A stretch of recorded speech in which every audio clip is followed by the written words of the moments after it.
right. State your name. I'm John Droska, the senior NCO for the Anchorage Municipal Defense Force. So I'm the gunnery sergeant. And what's your take on the weekend? I thought it was fairly successful. We got some people together and did some good training and whatnot. So I thought it went fairly well. Hoping for a little bit bigger turnout, but we got what we got. So I thought it went all in all pretty well. Yeah, I think everybody had a really good time. Yeah. So you are medic. I am. We had no actual emergencies. Luckily, I brought my big bag for that. But if anyone's going to have one of those, it will be me. Yeah, no actual emergencies. Nobody got hurt. No scrapes or bumps or bruises or anything. So. Cool. So I thought that went. The other medic, ironically, twisted his knee. Really? I saw him Yes. hopping around. I was like, way to go. So how long have you been involved with the AMDF? AMDF, Anchorage Municipal Defense Force. I've been with AMDF for going on 2 years, I guess. Oh, okay. So something like that, maybe. And how did you find out about it, and what got you involved? How did I initially find out about it? I saw something like on Facebook, I think, initially about a meeting they were having, and I kind of just showed up and introduced myself. So.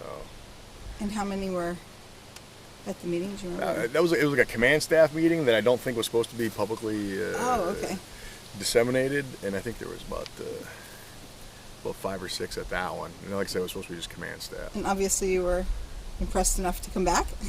Yeah. Like I said, I kind of introduced myself and talked to them a little bit and just kind of wanted to see what they were about and make sure they weren't just a bunch of gun-toting crazy people that wanted to overthrow the government or something like that. I didn't want to get involved in an organization like that. So. Yeah, that's definitely the perception of a lot of people. How do you handle it when people think that? I mean, knowing that of you now, that you're avoiding that. I find pleasure in kind of debunking those myths that we are just a bunch of gun-toting rednecks out in the woods drinking beer and shooting shotguns up in the air and things like that, and talking about how we hate minorities and we hate the government and stuff like that. So actually proving to people that we are a professionally run organization that that cares about things like that, and, with community involvement and things that we. So I like proving people wrong. So reporters especially. Hey, this is my second time to I know, this rodeo. And you were impressed last time, weren't you? I was. See? I had a great time. See, you thought we were a bunch of rednecks. Well, I didn't know, but I was like, I wanted to find out. And that's the public perception that the media has portrayed everybody, is that we're all just hiding in our mom's basements and talking on the internet about how we want to overthrow the government. That's just not the case at all. So, yeah. So what do you then see, I guess, as the primary role of what you do as far as the public is concerned? I guess just kind of another avenue. Like, we're just a group of like-minded people, right? That are trying to support each other in any sort of thing. And we plan mostly, being in the Anchorage area, for natural disasters and earthquakes and things like that. So we're a group of people that have gotten together. Yeah, I mean, not in recent memory. I mean, nothing horrible like what happened in what was that 64. Yeah. But the possibility is there. Right. So what happens if we get a big earthquake and the power goes out and you don't have water and you don't have food?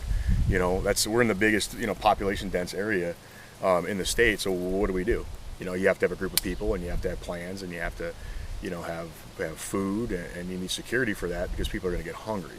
The first few hours, the stores and things are going to be just looted.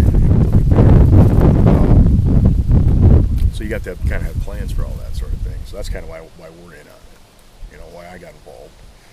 And are you're former military? Yes. Mm-hmm. What did you do? I was a damage controlman in the Navy. Oh, okay. So aircraft and shipboard firefighter. What percentage would you say, just overall, of people that you've met, not necessarily in Anchorage, but in the militia movement as you know it? That are prior military? Not as many as you'd think. Probably, I bet you less than a third. I bet it's that low. Oh, okay. Yeah. So. Cool. But there's other organizations that are prior military centric, like Oath Keepers and things like that are more for prior military. And that's military, and then also law enforcement, first responders, EMS, first responders, right. yeah. anybody that's taken an oath to support and defend the Constitution of the United States. So, and a lot of us belong to Oath Keepers as well. So, among other organizations. So. Yeah, that makes sense. Yeah. So, do you have any cool toys? Not really. No, just No? the basic stuff that I run the AR platform, so it's a little different than when you What's interview the an AR major, platform? the AR-15. Oh, okay. So I run an AR-15, and the major runs the AK platform stuff. So Oh, okay. a little bit different, but most of our gear is all the same. So if you saw his stuff, it's all pretty much our all kind of set up the same. So. All right, cool. Nothing too exciting. Any parting words to the universe? To the universe. Message in a bottle? Jeez, no, don't quote me on any of this. So. On any of it? It's all off the record, right? No. No. No, not really. I don't have any parting words. Just, Well, thank you very much for your class. I found that very interesting. I will know now how tight to put on a tourniquet. Right, and that's what that class was for. And that class was not, the combat medical class was not specifically combat centric. It's how to save people in the woods. I mean, that's right. Like we talked about yesterday. It's the number one killer in Alaska is trauma injuries, unintentional injuries. The Bureau of Statistics says. So Yeah. Just how to stop bleeding and get people to definitive care is kind of what we were pushing. But we don't have snakes, at least. No snakes. That's a plus. Yeah. If it's going to kill you and it's alive, it'll be like 1,000 pounds. Right. You see it coming sometimes. So. All right. Thank you very much. Thank you.